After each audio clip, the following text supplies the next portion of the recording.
Hello, everybody, and welcome back. It is Sunday, which means this is the final episode of our GoldenEye 30th anniversary celebration. And I'm almost a bit sad. Yeah. Because now we don't have a chance to meet regularly for something. Yannick, my dear friend in Switzerland. Thank you for sticking with me through this GoldenEye anniversary week. Thank you. It was a lot of fun. Yes, absolutely. Mm-hmm. And I think we discussed the film to death as we wanted to. Yes. And we explored every side alley, probably more than St. Petersburg ever had. Mm-hmm. And coffee in hand today, we're going to speak a little bit about the cultural impact that GoldenEye left on us and the world. Yannick, what do you think the cultural impact of GoldenEye is? Well, first of all, let me say as well that I really enjoyed this week and doing these talks. It was a lot of fun for me as well. It was also sort of great to get it out of the system, you know, to finally be able to really unleash all this stuff that has collected over the years and decades about GoldenEye. So it was very enjoyable as well, including the visits that we made to Tellistock, to Verzaska Dam, and so on. I also take that into account. So to your question, what was the cultural impact of GoldenEye? So I regularly watch stuff on YouTube where they talk about, you know, like, and this has been coming up more recently in the last half year, where they kind of have these things where they said which are the best movies from the 90s, the movies from the 90s that you have to have seen or that you have to see if you have not done it already. And GoldenEye always makes this list. Of course, you could make the case that back in the 90s, there was not such a massive slew of films of that kind. So, of course, it would be included. But at the same time, there were a lot of action movies. But still, GoldenEye made it a standout movie. Of course, it was a great start for Pierce Brosnan and his James Bond tenure. Because especially comparing to the other movies that followed, GoldenEye, I think, is still revered as Pierce Brosnan's best, I would say. And the movie itself, of course, having dealt with this transition that we've already talked about in great detail from Soviet Union to Russia or other parts of former Soviet Union, really was special to that movie. You haven't seen that done in a lot of other movies in the 90s. So it sits neatly and tightly in the 90s, and it cemented Pierce Brosnan as James Bond. It laid the groundwork, also the financial groundwork, and the kind of style-like groundwork for what was to come. So I'm really eternally thankful that GoldenEye exists and the position that it had and what it did for the whole franchise and the movie industry as a whole. But I'm sure you have more to add to that. No, not really. Not really. Okay. I feel the same way. It was a big visible reset of the series that worked commercially. I think the film made 356 million worldwide. And it put the Bond series back on top after that 6-year break that it had. And you're absolutely right. It cemented Brosnan in the role. And he had a very good run. He could have done one or two more. But we know what happened after Die Another Day. They wanted to go in another direction because the Bond series has to not only reinvigorate itself all the time, but it has to be reinvented. It has to go along with audience expectations, with the changing landscape politically, and what audiences expect when they go to the cinema. So, and of course, last but not least, it's down to producers' vision if they want to go in another direction that has not been explored yet. What I think is a lot of people said Timothy Dalton was ahead of its time with his two films, especially License to Kill, which was quite a brutal drug cartel kind of dark film. And a lot of people compare it with Daniel Craig's tenure, Timothy Dalton and Daniel Craig having the same kind of edge to them.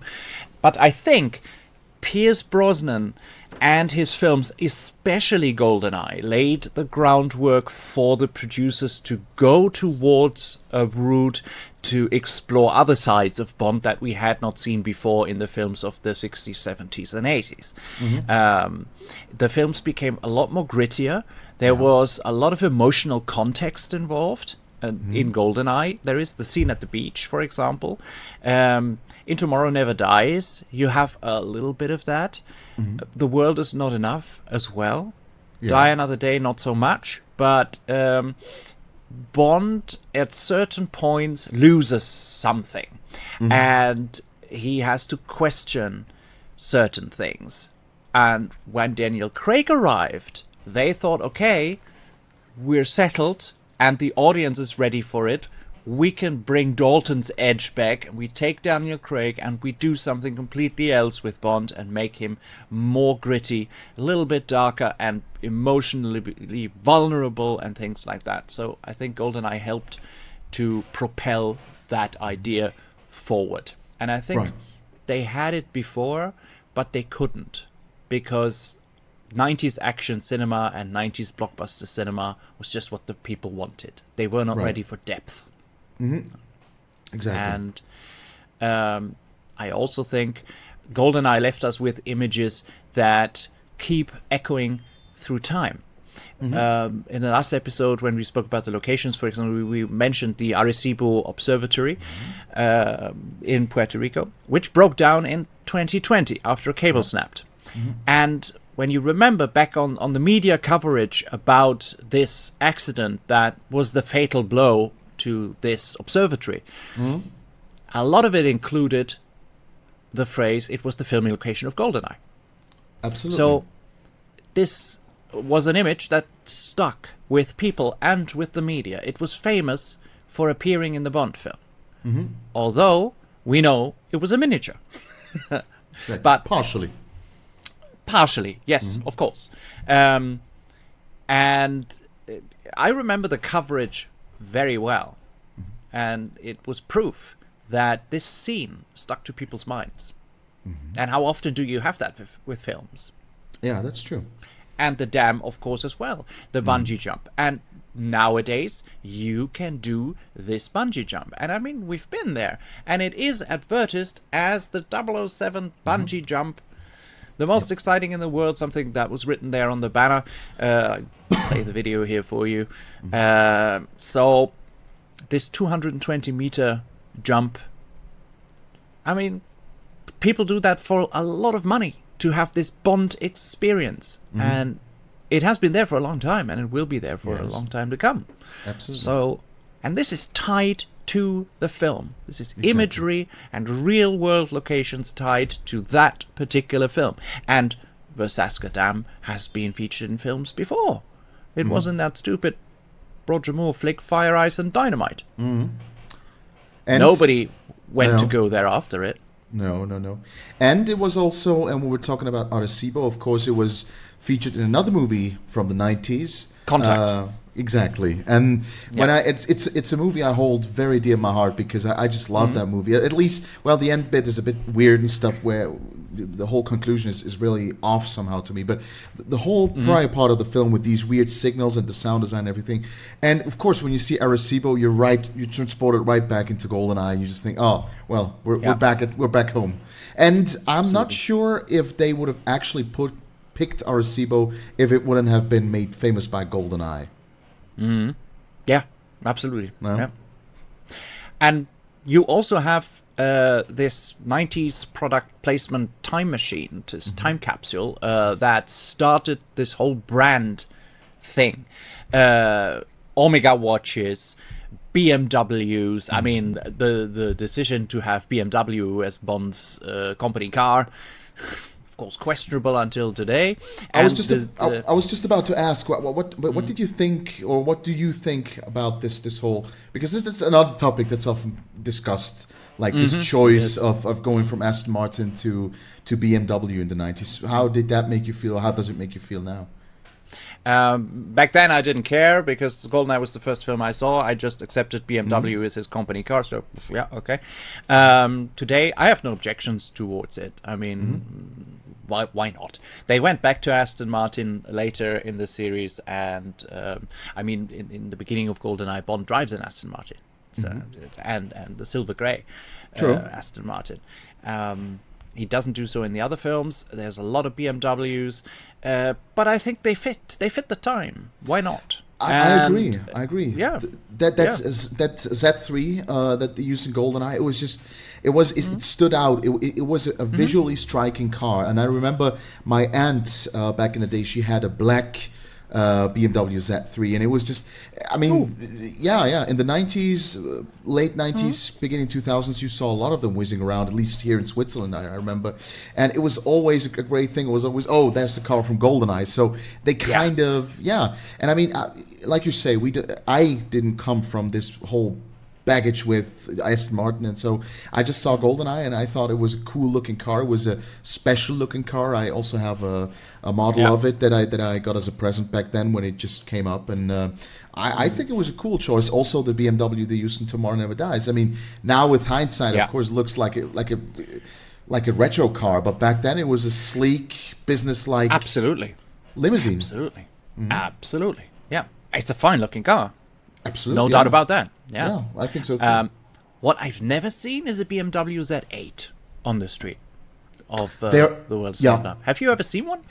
I think there's one in the region where I live, but only one. But you're right. You see them. You hardly ever seen them. Very rare. Yeah, and I think it's actually I because of course GoldenEye propelled the whole sales figures of the Z3. But I mean, Tomorrow Never Die, Die Another Day must have done the same thing for the Z8, but you're very right. Wasn't enough. Well, it's not enough. Sorry, yeah. You rarely see them. They're really, really rare. Yeah. Yeah. I've only seen them in exhibitions.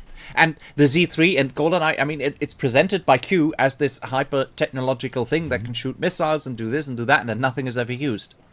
That's true. Yeah. Is that a missed opportunity, or would have been too much? That's a good question. I think, the whole GoldenEye, we're so used to the whole storyline and locations and stuff. I mean, could you have added like another car chase somewhere? Perhaps it would have been too much because you got the race with the Ferrari, you got the tank chase and so on. I think it would have been too much. But you're right. It's totally underused. Yeah. What I really loved, of course, was the advertising videos for BMW. That was really nice. I don't know if you know them. There are two that I know of, and I will play them for you in a minute. Where they really made up a story and made this advertising clip really humorous. And I fondly remember the one with the British House of Lords, where one of the lords stands up and says, "James Bond is driving a BMW." So like this is something bad. This is how it sounds like. And then he adds the line, "on the wrong side of the road." So that's two things you don't do. Having a German car and driving on the wrong side of the road. And I thought these were hilarious and very well done. Sadly, they're available in a very, very small format. And since we're 4K, I tried my best to make them look good. Let's have a look at these two clips right now, and then we talk some more. My lords, today I have news that rocks the very rock that is England. Britain's greatest agent, James Bond, is driving a BMW on the wrong side of the road. C007's new BMW and GoldenEye. See your dealer about a BMW of your own. Listen to this. Sports coupe with bulletproof glass, ejector seat, rocket launcher, champagne cooler, radar screen, sidewinder missiles. one owner. Wonder What kind of bloke would be selling a car like that? The name's Bond. James Bond. I wonder what he's getting instead. C007's new BMW and GoldenEye. See your dealer about a BMW of your own. So yeah, like you've mentioned, this advertisement, it was really fun. It was tongue in cheek. It was like celebrating itself and still kind of parodying itself a little bit, which I found lovely. I mean, and when we're talking about the cultural impact of GoldenEye, I mean, you had like on one side, it was not really meant to be played fun or funny, but you had this advertisement where you saw James Bond in the shadow, in the white backdrop, shooting the things, and then 007 or Bond comes out of it, and Pierce Brosnan steps towards the camera and says, "Did you expect someone else?" I don't remember the specifics. And then of course Okay. And in the later advertisements of Tomorrow Never Dies, for instance, so on, there was so much done with Desmond Llewellyn. The advertisement of Bond back in the 90s was so much fun. There was a lot, also the Heineken commercials, the commercials of the making-ofs, the commercials for the games and so on. They were always done with a lot of humor, tongue-in-cheek. The trailers were fun, exciting. They also highlighted the humor a little bit. And I think that's where they laid the groundwork in the 90s, starting with GoldenEye, because certainly like something like License to Kill, you could not have advertised in a funny way, because like you said, it was a very bleak, grim movie about cartels and people blowing heads up and stuff. So I think that's cool. And I must say, since you mentioned it, both the trailers, the teaser trailer and the official trailer for GoldenEye, they are really masterful works. Oh yeah. I mean, we learned so much from them for trailer making, and we've made a lot of trailers together. And it was a really fantastic idea in the teaser trailer to have 007 in front of that white wall and just the number, and he shoots the 7 and he goes towards the camera, and as you said, you were expecting someone else. It is such a calm, collected coolness that propelled Brosnan into that role. You were expecting someone else? I still occasionally like to look at it, and I have a 35mm copy of it, and it's fantastic. I really love that. Yeah. Right, exactly. Fast forward to 1997, and the game GoldenEye for Nintendo 64. Did you have it? Did you buy it?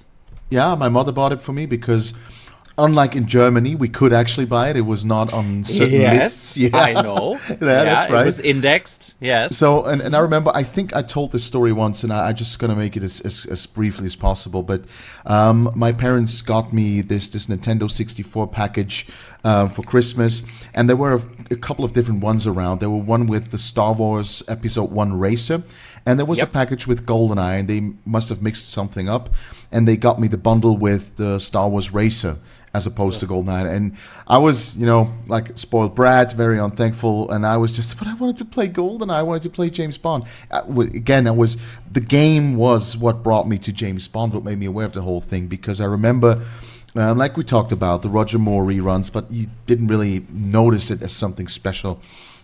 And then my mother, shortly after the Christmas days, went to the store with me because, of course, I was way too young to buy it myself back then. She bought it for me.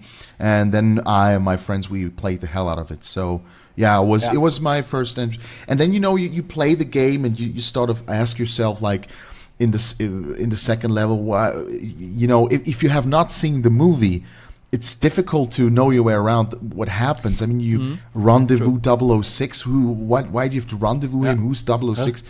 Yeah, exactly. And you ask yourself those questions. And then, of course, at one point, you just go, I need to know what's behind this. And then you watch the movie. And that was sort of the entrance into the Bond thing. How was it with you?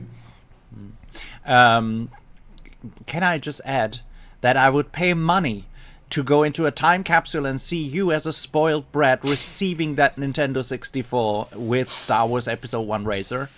I would so pay money to see that. Because I know you as a very... Well, no, there's no way to put that. I just would pay money to see that. I think I have a picture in my head of how that looked like. And it's probably accurate. Yeah. I feel bad for it, but yeah. I can absolutely feel where you're coming from, because I was the same when I was younger, and I grew up from a very young age with console games. Of course, we had the Nintendo Entertainment System, then the Super Nintendo, which I didn't have because I didn't like it, because everybody was playing Yoshi's Island and stuff. I thought that was ridiculously boring. And but the Nintendo Entertainment System, I played games to death. GoldenEye, it was released in 1997, but I got it in 1998, and as you said, in Germany it was on the index. It was forbidden because it showed blood. Wow. Today, no problem anymore, but back then, German lawmakers thought, okay, children should not get their hands on it, so they indexed it. Yeah. And I think, well, I had my first computer back then, and you had access to the first store websites and also to eBay. It was relatively new, and I ordered it in Austria. I ordered a copy in Austria. Yeah, and not even being worried if it fits into the console. I didn't know if the games are all the same, if you could order them from whatever. Because with DVDs, when DVDs came, you had Region 1 and you had Region 2. And I ordered a lot of DVDs from America, and they came with UPS, and they were Region 1. And I couldn't play them. So, Exactly. And back then you had software, which you could change, but you could do this change from Region 1 to Region 2 only 3 or 4 times. So you had to decide what you wanted. And I, of course, did that because of the English soundtrack. Yeah. The English audio track. Yeah. Yeah, but I played GoldenEye mostly alone. I never had friends. Oh my God, this turned into therapy session now. I'm the young version of the Daniel Craig Bond. I never had friends. No, it's sad but true. I like to play alone. Up until this day, I hate multiplayer things. I hate online sessions, and because, and some people might find this funny, but I have the fear that I'm going to lose. And I don't want that. I hate that. I'm much more happy with single player. Everything that has a multiplayer mode, don't play it. So single player, and GoldenEye. I know I spent the same nights playing GoldenEye as everybody else, but alone, and I loved it. I loved it because it was so vibrant and so fast. And looking at it now, I mean, when you visited me here a couple of years ago, we played GoldenEye again on the big screen, which was an incredible hassle because, first of all, you had to take a converter for the SCART cable to plug it into a modern source, HDMI, and we got it to work, and we played it, and we realized that we, grown, in my case, old men, cannot even hold the controller anymore. It's all weird, and as a child I could do that with one hand. I could play GoldenEye with one hand. Not all the time, but I could. And now it was really, really difficult. Absolutely, yeah, and the nostalgia factor just wears off pretty quickly. You notice that when you play these games nowadays, because you have those sentiments, those feelings inside you, and you think, when we're gonna, and like you said, it was a hassle. We had to go to an electronics store beforehand to get these converters and stuff, and to get it running and everything. That's true. And then we played it for a little while, and after a short while, we said to ourselves, "Well, okay, it's okay." I think we did, and it's also, there's a little bit of footage on one of the videos on your Bond Bulletin channel, where you can actually see in the end us playing a little bit. But yeah, it was fun for like 15-20 minutes, but then you say, well, like you say, we've grown older, we've grown accustomed to different things, and as soon as the nostalgia factor wears off, which happens surprisingly quickly, then you have to say, well, it's still a retro game. Yeah, but still, I acknowledge it for what it is. It legitimized the console first-person shooter, and from the way it was done, and nowadays there are documentaries on that, which are very good. Golden Era, for example, very good documentaries. But what the game proved was that something like that, a shooter on a console, can be smart while at the same time being very precise. You had object-driven missions, you had a snappy aim assist, and it became a console template for shooters that followed. It influenced a whole series of games, and it had a successor in Perfect Dark and a spiritual successor in many other games that took the elements from GoldenEye.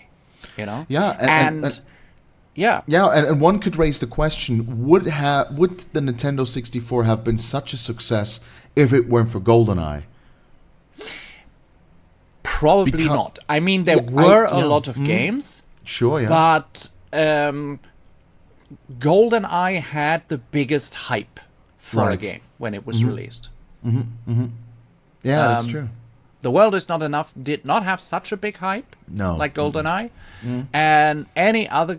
I don't have any. I have 2 other games for the Nintendo 64, which is Star Wars Racer, because I think I bought the same bundle, because I could not buy GoldenEye. It was not part of a bundle because it was indexed.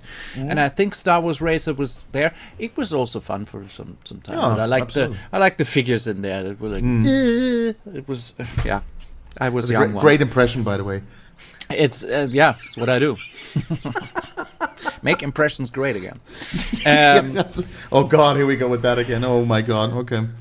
I leave my Christopher Walken where he is.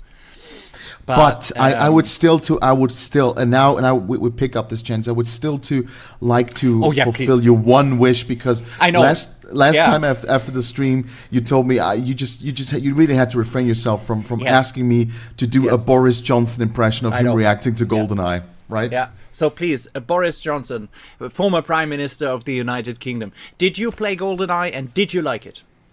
That's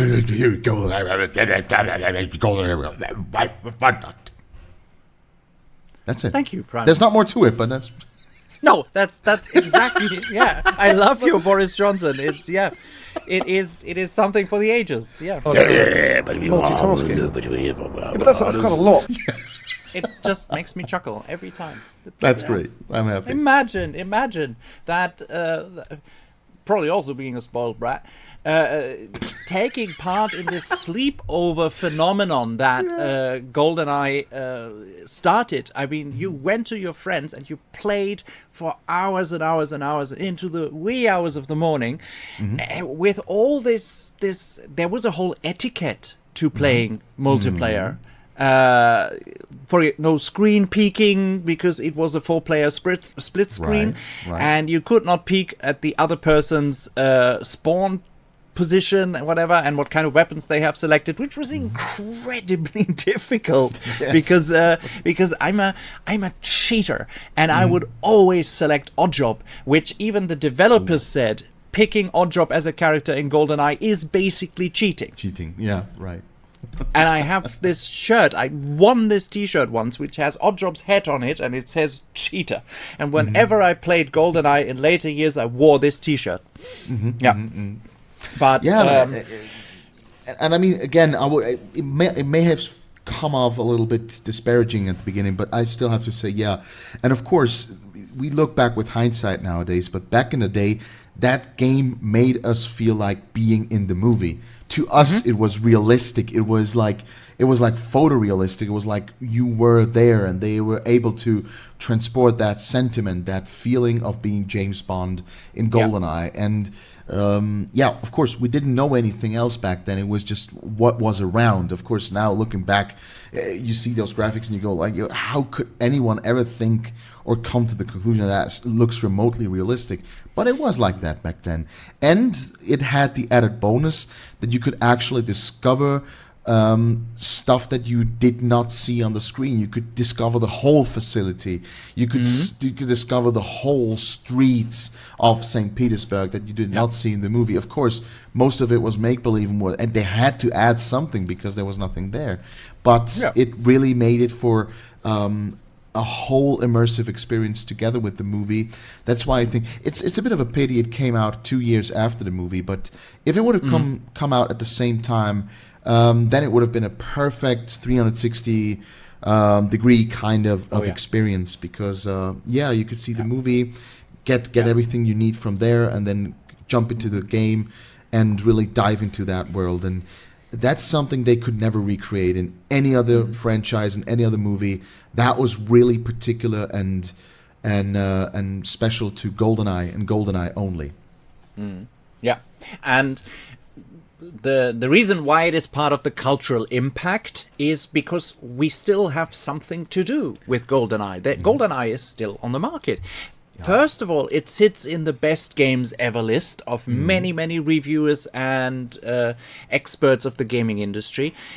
It spawned decades of speedrunning videos, mod projects, whatever, and in 2023 there was the re-release for Switch Online plus the expansion pack and Xbox Game Pass. The cancelled Xbox version, the Xbox Live Arcade version, saw the light or saw the dark corners of the internet, and of course I got it. I loved it. I really enjoyed it. And in between, in 2010, they released GoldenEye Reloaded, a modernized reimagining where nobody ever understood why this was done. No. Eurocom, the company who released it, tried a different take on GoldenEye, replacing Pierce Brosnan with Daniel Craig, putting it on the Wii and on PlayStation 3 and 360, and some of the missions were rewritten, the locations were changed, everything looked different. The title song was performed by Nicole Scherzinger, and I was constantly asking myself the question, why, and why? I mean, I played it in full. I played it on the Wii, which was stupid because of that infrared controller thing. It was horrible, and I played it on the PlayStation. That's... The only thing that it did was to get people interested again in the game title GoldenEye and probably researching the old game and hopefully switching to it. Because it created this nostalgia effect. And if you did not like the reimagined version, you were so happy to find out how happy you were with the old version. And then you played that again and threw the other one out the window. And of course, there was also the even more obvious cash grab, which is GoldenEye Rogue Agent, which had literally nothing to do with GoldenEye. It was a completely different story. It had nothing to do with GoldenEye. It was an actual GoldenEye.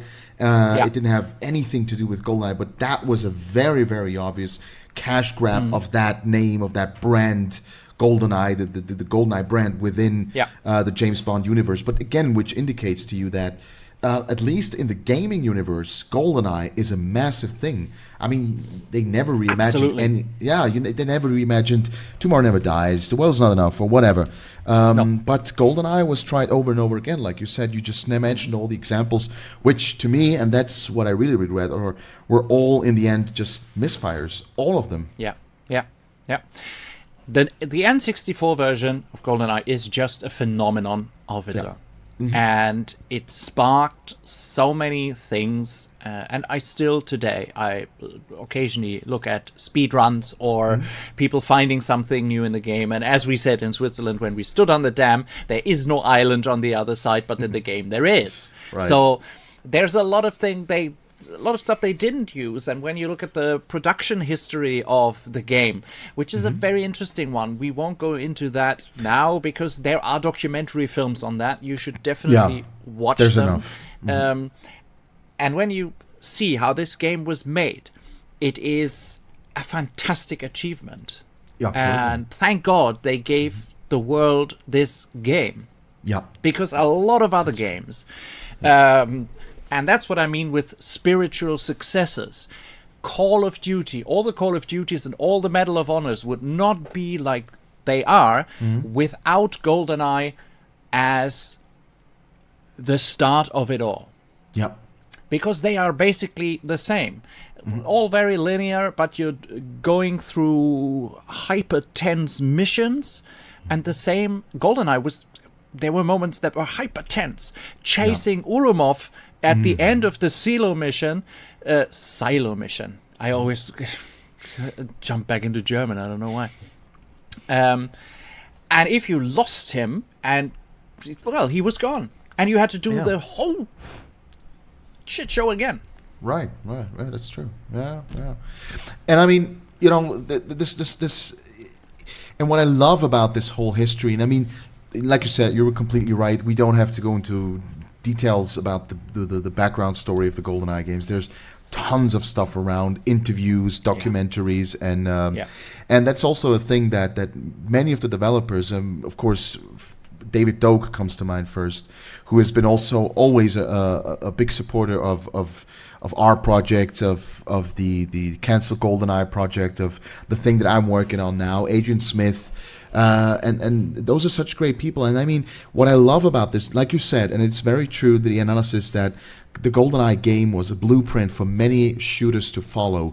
And what I love most about it is that it was not done by some big conglomerate of a company with one employee being the bigger expert and absolutely seasoned professional in this field. It was a ragtag bunch of people who came from all walks of life, and they make this game happen. And just goes to prove what has been lost in the last couple of years, even decades, that companies that are mainly run by accountants and things, they completely lost track and sight of what makes a good game, album, movie, is the people with heart behind it. And that's what they had in the GoldenEye team. There were a lot of people with heart and love for what they did with it. And that makes an impactful production, not big numbers, not the best graphics and all this stuff, but people who love and are passionate about what they do.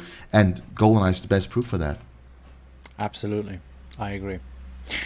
And maybe you haven't heard that story. It was new to me as well, but I recently read it in an article. The game was on the index in Germany for the violence and the blood that was shown on the characters that you killed in game. But one of the Nintendo heads, I think, his name was Shigeru Miyamoto. I had his name written down. Do you know that story? He urged the developer team to put a hospital scene at the end of the game after the credits, so you could visit all the people you killed. That is an early example of content tone debates in the gaming industry, especially in blockbuster games. And that's one of the stories. The other story that I heard is that it actually at one point it was, but of course we don't know how much merit there's to these stories. But I heard that about the hospital. But the other one was that at the end of every level, all the enemies would get up and you would all celebrate together. Yeah. Sure, absolutely, makes sense. What's your problem? At this point in our little presentation, we want to bring some other fans on board. We have been sent messages to include in our broadcast today, and here are two of them.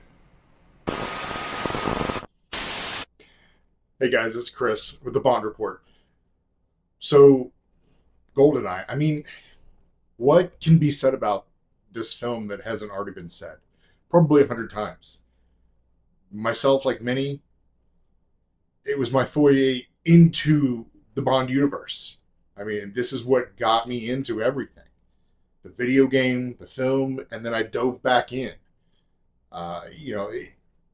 This movie, I feel like it stands on its own legs for the sheer fact that it was Brosnan's first. And like so many before him, the first film is so crucial. It's exciting. It's new. And I think that helped. We had Martin Campbell come in, Tina Turner singing the song, of course. Like, this film was just firing on a lot of cylinders for a lot of reasons. It was the reintroduction of the Aston Martin back into the franchise, well, the DB5. And so I feel like, for me, while the score from Eric Serra didn't land with me like other scores have. It was the like epitome of the 90s James Bond. It set the pace for the next 4 films. And in a great way. I mean, you've got a fantastic villain, rogue agent turned enemy, former best friend, very much of its time with political challenges happening and what's going on in the world. So I really think this film shines because the story was there. And ultimately, I feel like that's why so many of us watch these films. It is the story. It's the action. It's the explosions. It's the girls, the danger, everything that we wish we could be if we didn't have to report to a 9 to 5 and handle mundane responsibilities. That's where this film shines, is that it just makes sense and Bond wins in the end. Bad guys go to jail, bad guys die, Bond gets the girl, he wins the day, play the corny song at the end, and roll the credits. It's a feel-good movie. And for many of you watching this at home who may be of a younger generation, it's the similar feeling that like Top Gun Maverick gave you when you left the theater. You got out of there and you went, yeah, that was fun. That was great. And that's what GoldenEye was. But I want to thank Ben so much with the Bond Bulletin for inviting me on here. Hope you guys have enjoyed this. Ben, thank you so much. I'll see you soon. Everybody take care. GoldenEye is a very important James Bond film for me because it was the first one that I saw on the big screen. Not at the local cinema, but at my high school. And when we get to the Cuba scenes, the school was out and I didn't see the end of GoldenEye. So that was a big bummer. When I got home, I finished the rest. GoldenEye is a very important film for the James Bond franchise. Because of a long hiatus, the films came back even stronger than before. Pierce Brosnan played a magnificent James Bond and he is still my favorite. Martin Campbell directed a wonderful film, Cold War story with great music by Eric Serra. Some highlights in the movie for me are of course the bungee jump, the introduction of James Bond onto the big screen. And I really like the tank chase at St. Petersburg, but also the Bond girl, Natalia, and the chemistry between her and James Bond. You're just like boys with toys. Great line, great line. Well, I really loved the film, as I stated before. And Pierce Brosnan is my Bond. So this was the perfect start of a great franchise. Not a reboot that we had later, of course, with the Casino Royale, with Daniel Craig, but a great start after all the legal trouble that Eon had. Magnificent film, as I said before, and one I really cherish. Great film, great action, great story, Cold War story. Almost very accurate now in the world situation that we have. Don't talk much about that, of course, but the film is a great one. And I really, really love it. So thanks again. Thanks for seeing me. Thanks for joining me. Thanks for having me, Benjamin, in your video, and wishing you all a very nice day. Keep on bonding, and of course Bond 26, something that I really look forward to. I think we have a great team now, great scriptwriter, producers and director, and this is going to be something special. Something completely new, I think, or maybe just a rewind to standalone stories, but it's going to be something special, something to look forward to. All right, wishing you all well, and thank you. Cheers. There you have it. Thank you very much for sending in these birthday messages, and it shows that GoldenEye has a special place in the hearts of fans. But what about the cast and crew? What happened to them after GoldenEye was finished? We know that there is this phenomenon also that a lot of Bond leading ladies kickstarted their career by appearing in a Bond film. Yannick, what happened to Isabella Scorupco and Famke Janssen after GoldenEye? Well, Famke Janssen, of course, you could make a good point that her career was really, I mean, because she was barely, and we talked about this in the cast and crew episode, that Lindy Hamming was, of course, was she the wardrobe? Lindy Hamming was wardrobe, yeah. You mean Debbie Williams? Debbie Williams, exactly. That she always, throughout her career in Bond, she always picked European characters that were actually character faces and that were they proved their talent in certain productions, but they were not like big international superstars yet. You could make the case for Famke Janssen was the same. I don't remember having seen her anything prior to GoldenEye, nothing that that matters that much anyway. But afterwards, she really picked up. I mean, she was in a couple of productions. Yeah. She's still in movie productions nowadays. You hear from her every now and then. Isabella Scorupco, I think not so much. I think she has been in a handful of movies after GoldenEye, but surely not. It was not the big actor career breakthrough. I mean, nowadays she often, I think on her Instagram, she calls herself a fashionista and so on, and is more into fashion and presenting stuff and not so much into acting anymore. But yeah, those are the differences that you can see. Am I missing something?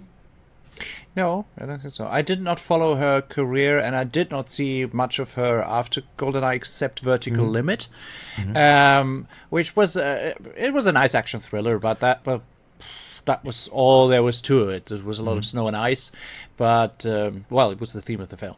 But and there's a nice explosion. That's all I can remember. So. Yeah.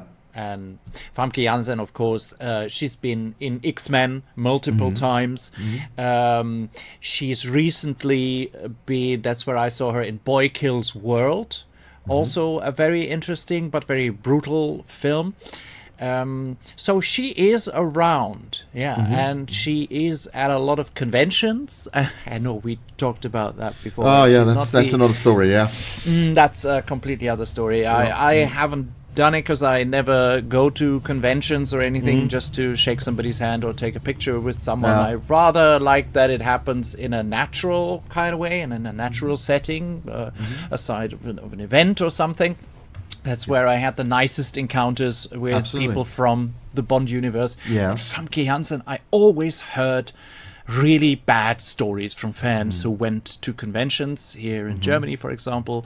There's this story the one time she had a broken leg and was at the convention and people wanted to take photos with her. She had a personal bodyguard and nobody was allowed to touch her, and her face on these photos is just like a stone statue. So you pay a lot of money for that and you end up with something like this, no joy, no nothing, and it's supposed to be a souvenir. So I always find that really sad because indeed in the long run we pay their wages by going to the cinema, and but okay. And that's one thing. And then if you even also travel to where they are, the convention, you have to pay for all these expenses like train or car, whatever, and then you're at the convention and you even have to pay then to take a picture with them or have an autograph signed and stuff like. And if they're just there like they don't care or they don't even want to be there, then you know what, just stay at home. I mean, you don't do anybody a service just doing that. It's sad indeed. I agree. Yeah, right. Yeah, in that case, it's really true when they say never meet your heroes. Although we would have nothing against meeting Pierce Brosnan. But again, for years, but you'd have to say that I agree with you. It would need to happen in a natural context. And I mean, of course, it can happen. It can't happen otherwise because he doesn't do conventions and stuff. At least not to my knowledge.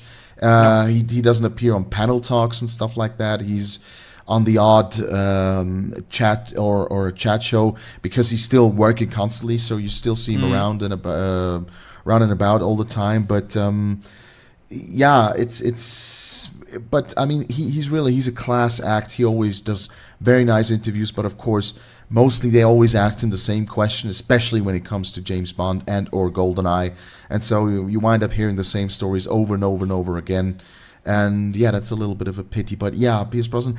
And I mean, again, the GoldenEye, you could say that after that especially, he had such an amazing run. You know, Thomas Crown Affair, Dante's Peak. Yeah, everything. The Matador. Yeah, I mean, he had just a slew of amazing movies, the Bond movies that followed. So yeah, and I mean, he had a really big catapult effect through GoldenEye, and deservedly so. Thomas Crown Affair. I love that film. Yeah, I really love that film. I recently saw it in a new 4K scan, and God, this film is sexy. Oh yeah, that's a good. So sexy, and I actually. You always compare quotes that you take from the Bond series and use it in real life, but I use a particular quote from the Thomas Crown Affair sometimes to see how it works and how it affects people. And it never works. I know that before. It never works in the way of the screen chemistry between Pierce Brosnan and Rene Russo. It's that scene where they are in the restaurant and it's very nicely lit. The set was very nicely lit. Amazing. In an orange and brown colors, forcing this intimacy between the two. And they're having espresso and he leans over and he says, "Can I ask you a very personal question?" And she's like, "Oh, that's it.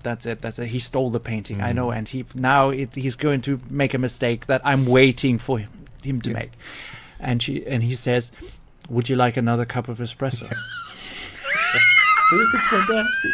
Yeah, it's fantastic. And that is so humorous and so sexy at the same time. Yeah. And her facial expression right after that, before she stumbles into the sentence, "Would I like another cup of espresso?" Is that the very personal question?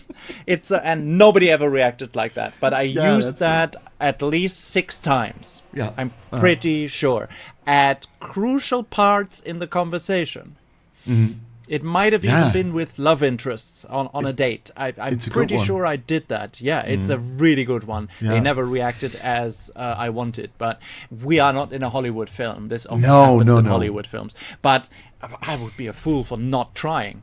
No, and I mean, I just, again, I think I've mentioned it a couple, or alluded to it a couple of times, but to me, like, Pierce Brosnan is like peak male evolution. I mean, he's got everything. He's got the amazing looks, his stature, his hair, his humor, his, at the same time, he's also he's very down to earth. He doesn't take himself too seriously, and still he's so elegant, and he can wear a tuxedo or suit like nobody else. Yeah. To me, that's just the ultimate man. Yeah. It doesn't get better than Pierce Brosnan, if you ask me. It's true. And when you watch his body language and and I copied a lot from it. Yeah, absolutely. Yeah. Never I tried worked, to, but no, but neither do I. Yeah, that's right. No. I came as far as holding the martini glass the way he does. So. Yeah, I got to start somewhere. Yeah. And I mean, when we're already talking about the male cast of GoldenEye, maybe we could mention the other ones, like Alan Cumming, of course. He was in a lot of productions after GoldenEye as well, so he definitely got a boost as well. And also, to be very honest, I think to me, he's one of those unsung heroes, or one of those hidden talents. Of course, he got a lot of recognition because he made it into another James Bond movie, but I have a massive soft spot for Robbie Coltrane. Yeah, of course. Yeah, he's just, he's so anti-Hollywood, and he really, in GoldenEye and The World's Not Enough, he can pull off this Russian baddie, but still with a lot of humor. And and also, there are interviews with him on YouTube, like with Parkinson and stuff like that, and he's insanely funny. He's such a funny bone in him, and I just love that man. I really had a hard time when he passed away. It really made me really sad because, I love him. I loved him. I know. I remember that day because I was in Heidelberg. I was there with Caroline Munro, of course, famous for playing Nomi in The Spy Who Loved Me. And I was sitting at her table opposite, and we were sharing a glass of wine, also with her agent, Jane. Two very lovely women, and we had a really nice day in Heidelberg. Of course, the ladies shopping, and I guarding them. And in the evening, where this big Bond event was, I looked at my phone. I wanted to look at something completely else. I got a message or something, and I had a news item pop up that Robbie Coltrane passed away. And of course, I told Caroline, because she's part of the British TV landscape, and she was genuinely very, very, very sad. And then I was sad because I thought I ruined her entire evening. And you could feel, it was palpable that he was very, very loved by co-stars and generally the British public and media landscape. Yeah. Sometimes Yeah, along the absolutely. way, you lose really, really good people. Yeah, absolutely. And I mean, and you could say that we lost great people, and I mean, I absolutely also would count Gottfried John to one of them. I mean, after GoldenEye, he was in other big productions, like I think the Asterix and Obelix. They were after GoldenEye, right? I think so. I'm not sure. I'm not 100% sure. I'm not. Yeah, neither am I. But I think it was not too long after GoldenEye that he passed away, and he was still in a couple of productions. And as well, not a great character artist, and he just that phase and the acting and everything, that was a big loss too, I think. But again, I mean, like we've established this as well in the cast and crew episode, where he was mainly new from various German mid-budget productions before that. But of course, GoldenEye. Some people refer to him as a throwaway bad character, but to me, no, Orumov is up there. Just because of the lines and the quotable lines that he had, and the face and everything, and absolutely, yeah. You can't win. That alone, that does it all. That alone, And I still want to mention one of my favorite scenes of Orumov is when he has to speak before this assembly led by Mishkin, and when Mishkin brings up this thing that there's another one who survived the GoldenEye blast, and that is that subtle but amazing acting where you can there's a close up on Orumov's face, and you can just see the realization kicks in that they have overlooked something, and that expression that changes from like a neutral one, just listening to the defense minister, screw him, and then he comes to realize, and that moment to me is one of my favorite Orumov. It's such a subtle little thing, but it's minuscule detail. It's minuscule detail. Exactly. And again, in the cast and characters episode that we did, I said he's a very arrogant character. And you see that in the same scene when he leaves that meeting with that knowledge that they overlooked something, and he puts on his cap and he does sort of like this movement. And the smirk. Like sort of, I am still a very high-ranking general. Oh, yes. And you are just a desk general having done nothing in your life.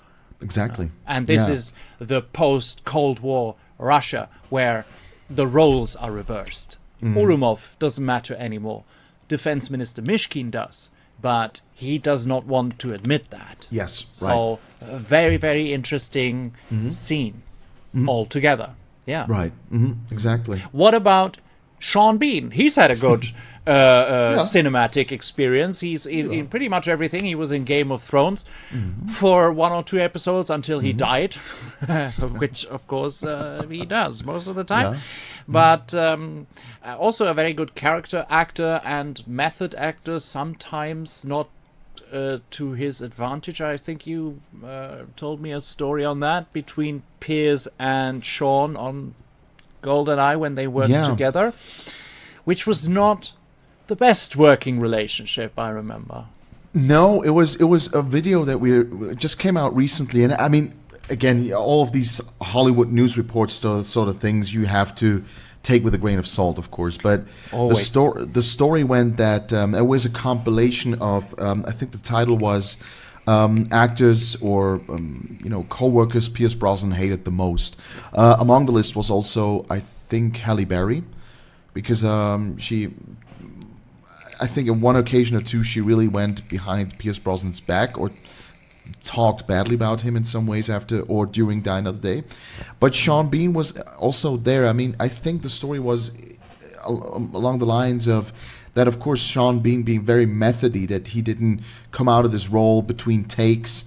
And I mean, there are some people who say this whole method actor stuff is pretentious crap. Other people say it's the only thing you can really do as an actor. But, and I think in one occasion at least, he also kind of didn't acknowledge Pierce Brosnan as Bond, really. Rather the opposite, that he was rooting for Daniel Craig and really talked badly about Pierce Brosnan's Bond tenure. And even despite the fact, taking this with a grain of salt, you still have to think there could be some merit to these stories, because you never heard Sean Bean talking or talking at all about GoldenEye in a bigger sense after the movie's release. You never heard Pierce Brosnan talk about Sean Bean a lot. And we know Pierce Brosnan is this class act who rather says nothing than says something bad about someone publicly. So, yeah, if they would have been really fond of each other, I think there would have been the occasional, little story or a little remark about each other. And since that never happened, I think, maybe it was not the big feud or the big fight on set and stuff, but surely after the movie wrapped, they didn't stay best friends, Yeah, which happens. I mean, yeah, of course. We're all just humans, and there are those and there are those, and actors can be really, really difficult. Having met some, I can tell you some, also from the Bond canon, are really, really difficult. Oh, yeah. Too downright strange. Yeah, absolutely. No. We know one prime example, but we won't mention him. We won't mention it. If you are a regular visitor to this channel, you know who we are talking about. You will find it, but you have to revisit hours and hours and hours of videos that we made, and his name will be somewhere in there. And of course, there are also the example. Yeah, right. But there are also the great examples. I mean, we like you've alluded to before. Like we had all those amazing moments with like Corinne Cléry, Martine Beswick. Like with remember the podcast with the Grotto episode with Rachel Grant. Yeah, right. I mean, there's many times or Guts Otto from Tomorrow Never Dies. There were. I think looking back, there were much more nice and pleasant encounters than bad ones. Yes, absolutely. I second that. Definitely. Yeah, but it may also be connected to the fact that we know which people we need to steer clear of and which people we don't even want to get near because they already have a reputation for being the way they are. And like you put this very nice once. Like some people just don't want to have anything to do with you. It was a job for them many years ago, and they just don't have any interest on dwelling on that, which you just got to accept and tell, okay.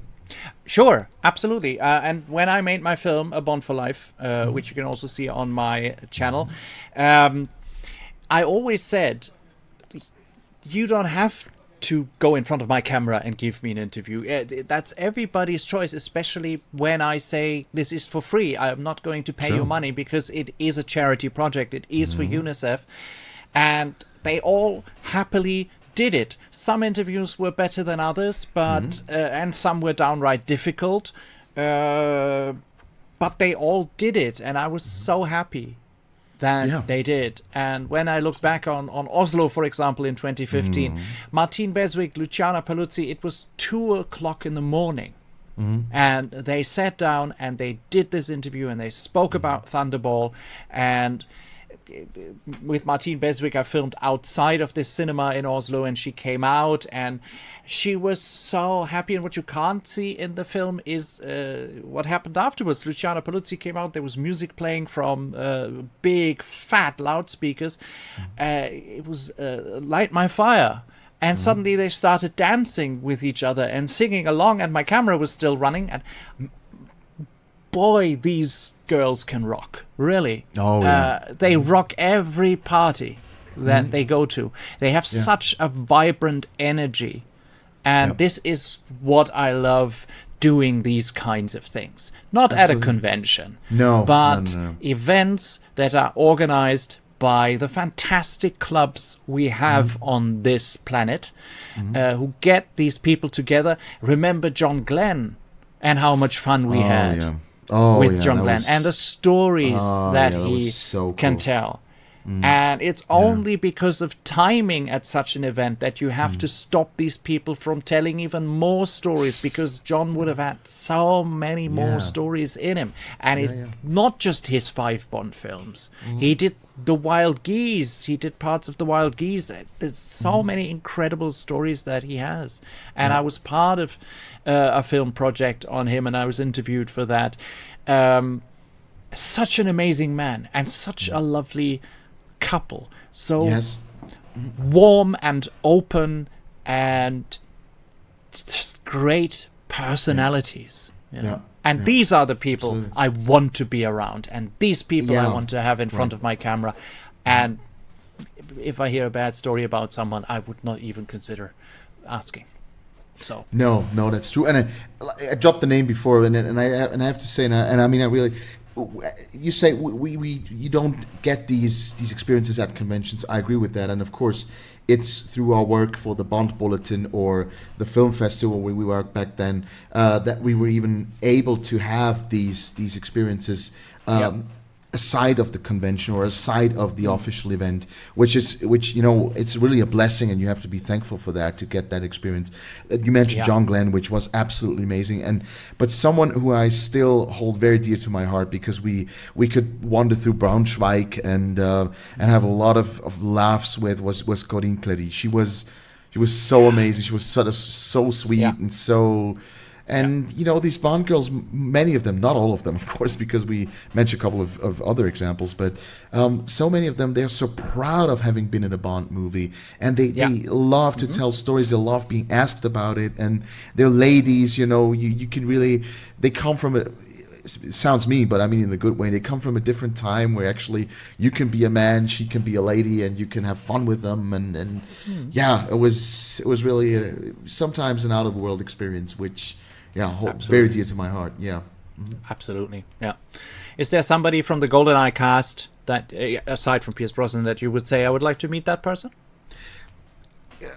The two I've mentioned are dead, yes. And I was wondering, just something came to mind. I would like to ask you this question because you know more about what's going on in the Bond world and stuff nowadays than I do. Samantha Bond we have not mentioned yet. Moneypenny, the new face of Moneypenny. Is she around? Does she do conventions? Does she do appearances and stuff? She doesn't do conventions. She does a lot of theater. Has been doing so for many years. I know when I made my film, I wanted an interview with her when I was in London, because we did extensive filming in London, and I sent my request to the theater where she was working at the time. So she does a lot of theater work. Occasionally she pops up in some television things. After GoldenEye, she has been in many things. I occasionally see her. She's been in an episode of Poirot. She's been in Midsummer Murders. Lots of things. And the odd film here and there. But I think she has a big strength in theater, and she likes to do that. She really loves to do that. And it was a very popular play back then. I forgot the title, but it was very, very, very popular. Okay. And of course she was in Downton Abbey as well. Right, exactly. No, but aside from that, I think I couldn't think of anyone else I would like to meet, because Robbie Coltrane, he's dead. Gottfried John is dead. Pierce Brosnan, Sean Bean. I don't know. I can't live without having met him. It's okay. It's not on my list. Famke Janssen, no, not really, especially because of the stories that you hear floating around. Isabella Scorupco, maybe Alan Cumming, but also I can do without him. So no, not really. Is there someone you would like to meet? I think Alan Cumming would be enormous fun. I think he's very comedic. He's very quirky. Funny. He's very quirky. I think I would have fun with that. Definitely. Why not? No, but otherwise, I think I would like to meet Isabella Scorupco, just for, I don't know, for a coffee in Stockholm or something. Why not? Oh, by the way, just another name comes to mind. Jackie Cardio. He's still around. Yes. He still does interview. Would you like to meet him?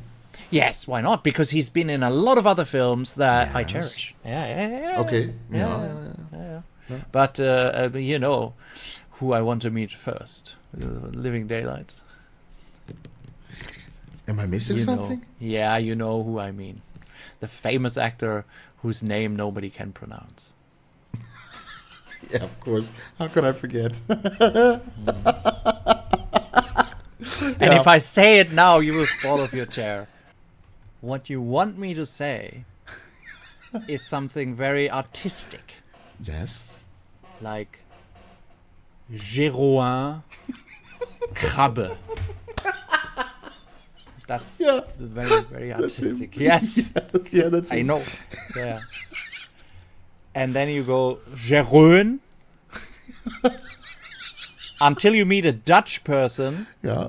who tells you, forget the writing, forget how his name is written. It's Jeroen. And And the I last mean, name? there are Krabbe, because he has Krabbe. an accent. Krabbe, yeah. That's I know from actually having French in school. Thank God. But I guilty pleasure. I have to giggle at least that a lot of content creators now have such problems pronouncing the name of Bond's new director, Denis Villeneuve, because it is in French actually such a simple name to pronounce. And but if you look it up and you end up in the wrong pronunciation thing, like somebody makes a video that it's pronounced like that and it's wrong, and you remember that and you say it wrong for the entire time of the video that you're making. And there are very, very interesting creations on his name. Like what? I've never heard something. What's... It starts with Denis, which is much too over accentuated, because it's just Denis. Denny? It's But a without the Denis. S. Without the S, of course, Yes. of course. A lot of people say Denis Villeneuve, There we go, yeah. wrong, because French S goes away. And then there's a lot of Villeneuve, Okay, with a very high U. okay. Just makes me giggle. I know French is difficult, and you could give me any other language. You could give me Turkish or Russian. I would pronounce things wrong, but it's very basic French. Yeah, and then there's also a city in Switzerland which is called Villeneuve. So Yes, I know, but that's written with an F at the No. end, isn't it? No, it's Okay. written the same way. But I know there are some places that have Neuf, but it's the same pronunciation as Yes. with the VE. But there's nothing special to it. It's Villeneuve. Villeneuve, And, right. and sharp, very sharp. Villeneuve. Yeah, that's Like true. 9 in French, the number 9. Neuf. Exactly. Yeah. What I was just wondering is, when we're talking about Bond's referencing itself, which I always ask myself, and I don't think there is any case, like, at least in Die Another Day, which was kind of due to the anniversary, was like the best of Bond, of the whole Bond history. But was there ever an actual reference to something in GoldenEye in any of the subsequent Bond movies? I don't think so, right? I would have to think long and hard. Somewhere I have a list compiled with all the references in Die Another Day.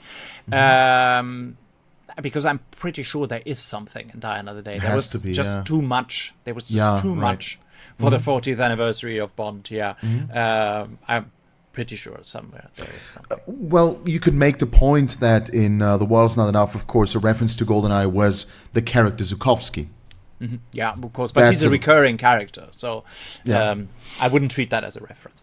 What I think is a nice reference back to Ian Fleming is that the film's title is GoldenEye, and Ian Fleming's villa estate in Jamaica is called GoldenEye. It has nothing to do with the actual house that is there, but one Bond press conference was done at his house for the Bond film No Time to Die, obviously, the last one. The big press reveal was done there. So that indeed is a reference. It's a tribute to the creator of Bond. But the funny thing is, when you Google GoldenEye and you actually want a certain image, you also get a very specific kind of duck. Yeah, that's true. Yeah, it's exactly. Yeah, right. It happened to you as well. Right. Yeah. Exactly. Yeah. And I mean, I think it's funny that the movie title bears the name of the Bond creator's actual residence, because GoldenEye famously was the first Bond movie not being based on an Ian Fleming James Bond book or story. Correct. Yeah. But it keeps the literary legacy alive through at least mentioning the author's residence, as you say. Yes, exactly. I thought it was a nice note. Yeah, right. Before we go into the introduction of this video and our final words and verdict about what we've done the whole week, we have some more birthday messages from a couple of lovely fans. Let's see them here. For me, GoldenEye is first and foremost a very strong and deep childhood memory, and it all started with the N64 game, which is the very first game I've ever owned and finished. And I still remember how blown away I was when I realized that there were a movie about it. At the time I thought the movie was based on the video game. And what really struck me was how faithful the game was to the film's environments. I have such a vivid memory of watching the movie and recognizing places that I had already explored in the game.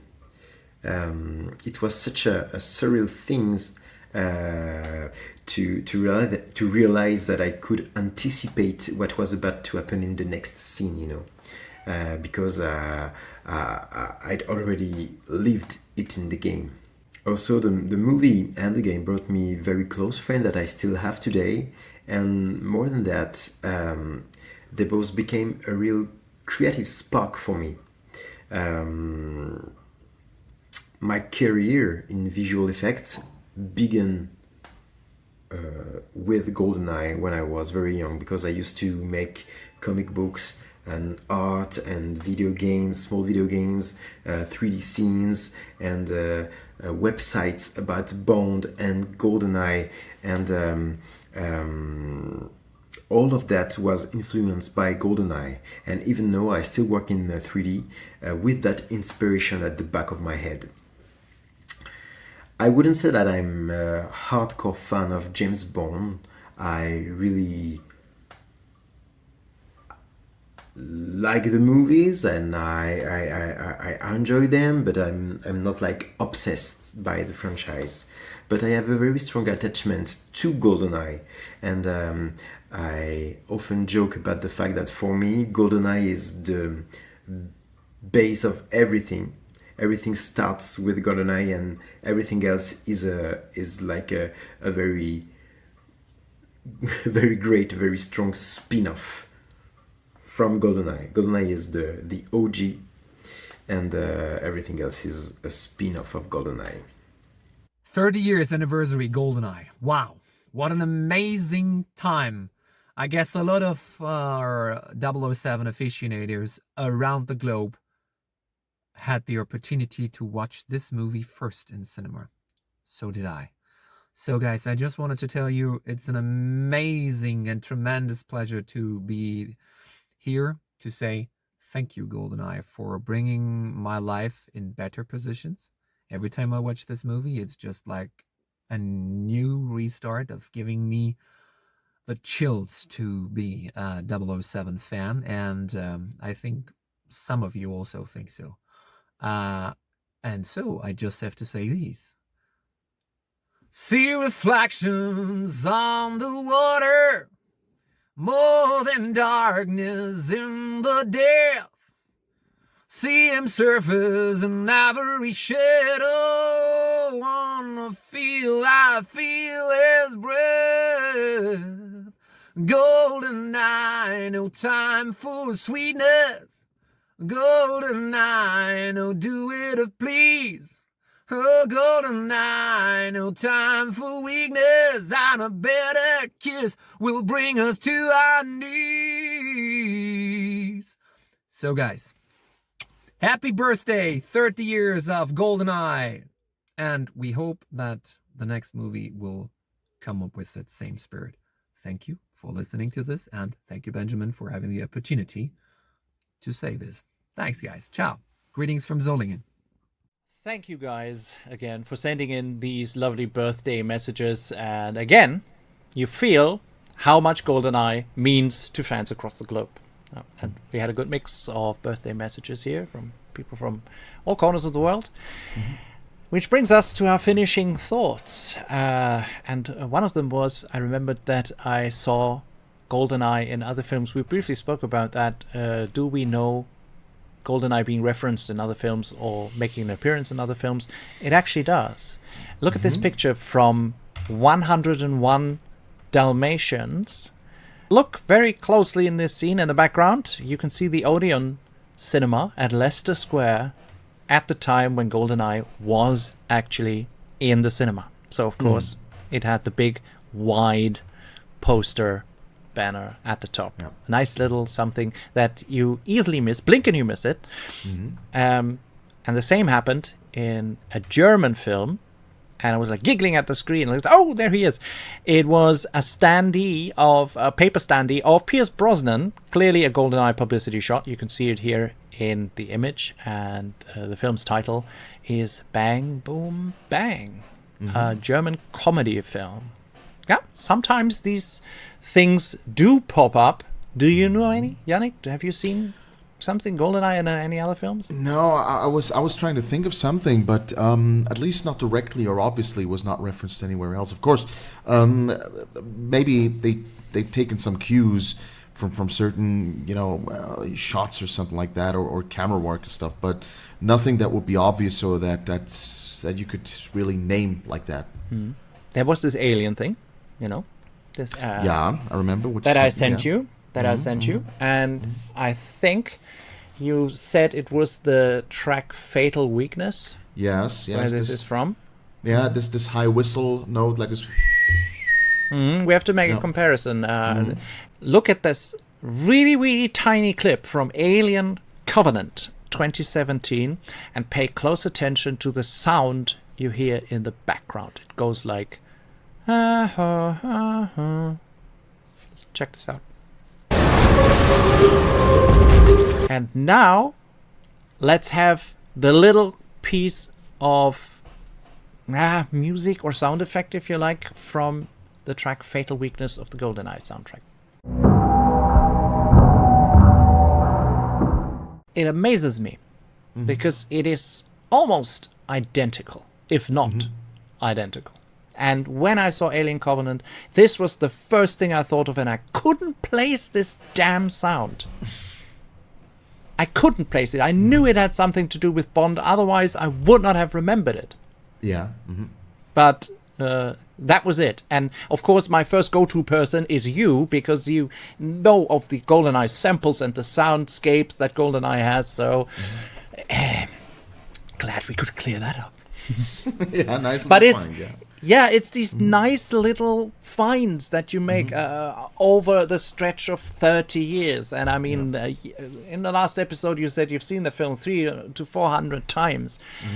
I've probably seen it about 60 times, but now I'm really hyped to watch it again. I could we could finish and I could go and I could watch it again and just be thankful to Eon Productions, Barbara Broccoli and Michael Wilson for giving us this film and kickstarting Bond again in the 90s. Most decisions that were made were exactly going into the right direction, and we would not be here and we would not make content for the 30th anniversary of this film if they hadn't done the decisions that they made. Definitely. And I think that is a good finishing thought for our episode tonight, and concluding this week of celebration through our 5-episode video series. As I said in the beginning, it was a great pleasure. Yep. And now I'm even sadder because this is the end of it. Yeah, right. But it was a nice ride. It was a lot of fun. I agree. Absolutely. I agree. Absolutely. We have to do it again. And we will do it again because in 2 years, it's the anniversary of Tomorrow Never Dies. Absolutely. Yeah. So, keep healthy. I want to see you in 2 years. Yeah, right. And of course, we would like to see all of you return in 2 years for the anniversary of Tomorrow Never Dies. Yes, if please. you like, subscribe to this channel to not miss the anniversary of Tomorrow Never Dies in 2 years' time. But of course, there will be a lot of other videos. We hope that a new Bond film will arrive sometime soon. Maybe it arrives at the same time when the anniversary of Tomorrow Never Dies comes around. But there is a lot of excitement in the air at the moment concerning the production of the Bond 26, and I will be following the production as closely as I have the Bond film since The World Is Not Enough. So whatever juicy tidbits you're looking for, I will dig them out for you and discuss them here on my channel, often with guest stars. So like and subscribe, leave us comments. We try to answer everything. We certainly read everything, and otherwise, thank you for watching. This was like 8-9 hours the whole week. But as we said, it was immense fun, and we cherish every single viewer. Everybody of you is very important. So, with that said, Yannick, thank you very, very much. Thank you, Benjamin. Everybody. Yeah, thank you. It was my pleasure. Have a great Sunday evening, and see you around very soon. Bye-bye. Bye-bye.